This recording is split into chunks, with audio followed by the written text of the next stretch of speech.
नमस्कार डॉक्टर सरोजर स्वतंत्र कार्यक्रम को स्वागत करुच्ची सरोज आज पुणी थे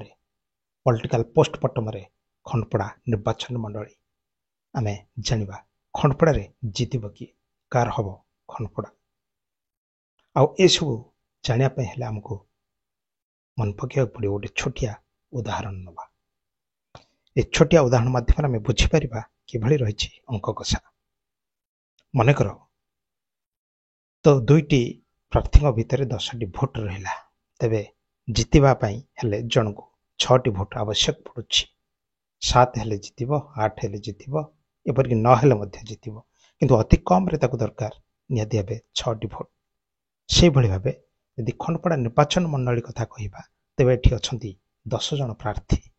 मात्र दुईटी प्रार्थी भितर एठी चली संघर्ष जेहेतु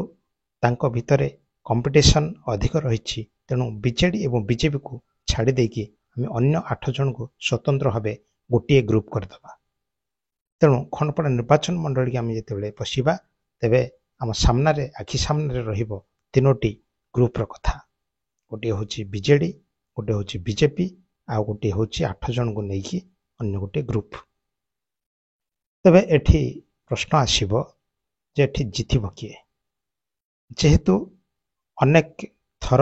देखा जाइछि या गोटे बीजेडी गड़ रही तेणु बीजेडी स्थिति भल अच्छी कहीपर जेहेतु दीर्घ दिन धरी एटी बीजेडी शासन कर आसुची तेणु एबे वर्तमान गोटे लहर चली परिवर्तन लहर तेणु बीजेपी स्थिति भल रही तेणु निश्चित भाव आम गोटे कथा कहीपर जे खंडपड़ा आइदर बीजेडी कि बीजेपी आंक भितर जी हेले जड़े जितवाटा निश्चित तापर आम पुणी थे जीवा से अंक कषा भितर को जो ही अनेक गुड़िए समीक्षा एपर्यंत चली आसी नेता भितर हो कर्मी भितर हो भोटर मान भितर हो समस्त भितर गोटे उत्कंठा रही खंडपड़ा हम कहार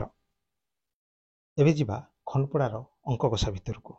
217 बूथ रे मतदान रही 1,49,938 जेहेतु आम 8 जनिया गोटे अलग ग्रुप रखीचे एठी मनकर से बीजेडी और बीजेपी को छाड़देले अन्य माने जदि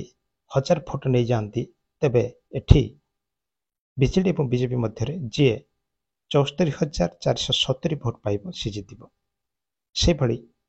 से अन्य माने जदि 2000 भोट नहीं जाती तेबे बीजेडी बीजेपी मध्य जी 73,970 भोट पाइब सी जितिब से भली आम जदि अन्य आकलन करिबा जदि से माने 3000 भोट नहीं जाती तेबे आंक भितर जी 73,470 भोट पाइब सी जितिब से भली जदि से 8 जनिया ग्रुप जदि 4000 भोट नहीं जाती तेबे बीजेडी एवं बीजेपी मध्य जी 72,970 भोट पाइब सी जितिब आउ जदि से 8 जनिया ग्रुप 5000 भोट कलेक्शन करती तेबे 72,470 भोट जी पाइब बीजेडी और बीजेपी मध्य सी एठी जितिब से भली जदि आम कहबा जदि से माने 6000 भोट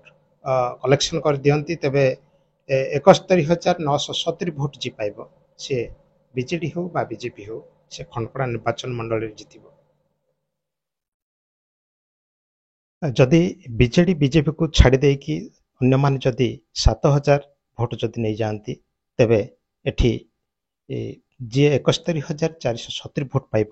तार जितबार निहाती भाव संभावना रही से भली आम कहबा जदि से 8 जनिया ग्रुप बा बीजेडी बीजेपी को छाड़देले जदि से 8000 भोट कलेक्शन करनी तेबे बीजेडी और बीजेपी मध्य जी 70,970 भोट पाइब सी एठी जितिब से भली आम कहबा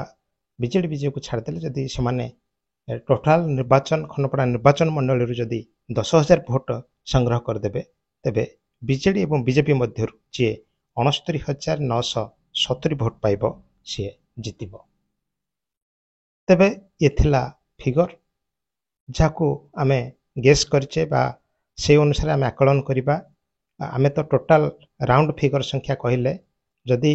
से अनुसार से माने 1000 जगह जदि 1100 भोट जदि नियंती से अनुसार एपटे टिके कमी जिवो जदि से माने 2000 जगह से अनुसार एपटे कमी जिवो ये हला तार सूत्र जे किभली आमे फाइंड आउट करिबा ଯେ କେତେ ଭୋଟରେ ଆଙ୍କ ଭିତରୁ କିଏ ଜିତିବ। କିନ୍ତୁ ଏହା ନିଶ୍ଚିତ ଯେ ଯେତେବେଳେ କେବଳ ବିଜେଡି ଏବଂ ବିଜେପିର ପଲା ଏଠି ଭାରି ରହିଛି ଏବଂ ଜନମତ ଅନୁଯାୟୀ ଅଧିକାଂଶ ଜାଗାରେ ଯେ ସମାନ ହାରରେ ଭୋଟ ମଧ୍ୟ ସେମାନଙ୍କୁ ଦିଆଯାଇଛି। ତେଣୁ ଆମେ ନିଶ୍ଚିତ ଭାବେ ଆଶା ରଖିବା ଏହି ଖଣ୍ଡପଡ଼ା ନିର୍ବାଚନ ମଣ୍ଡଳୀରେ ଯିଏ ବି ଜିତିବ ଖୁବ୍ କମ୍ ବ୍ୟବଧାନରେ ଜିତିବ ଏବଂ ଯିଏ ବି ହାରିବ ଖୁବ୍ କମ୍ ବ୍ୟବଧାନରେ ହାରିବ। ଆଉ ବାକି ରହିଲା ଦେଖିବାକୁ ଯେ କିଏ ଜିତୁଛି। ଯଦି ଆମେ ସେ ସୂତ୍ରକୁ ଅବଲମ୍ବନ କରିବା ଆମେ ନିଶ୍ଚିତ ଭାବେ ଜାଣିପାରିବା ଏବଂ ପରବର୍ତ୍ତୀ ସମୟରେ ମଧ୍ୟ ଆମେ ଆକଳନ କରିପାରିବା ଏଠି ଜିତିବାର ହାର କାହା ପାଇଁ ଅଧିକ ପ୍ରଯୁଜ୍ୟ ହେବ। ତେବେ ସରିଛି ନିର୍ବାଚନ, ଚାଲିଛି ଅଙ୍କ କଷା। ଅପେକ୍ଷା କେବଳ ଜୁନ 4 ତାରିଖକୁ। ଭୋଟ କାହାକୁ କରୁଛି ନେତା ଆଉ କାହାର ହେଉଛନ୍ତି ଜନତା ଆଉ କିଏ ସାଜୁଛି ଖଣ୍ଡପଡ଼ାର ଭାଗ୍ୟ ବିଧାତା। ଧନ୍ୟବାଦ।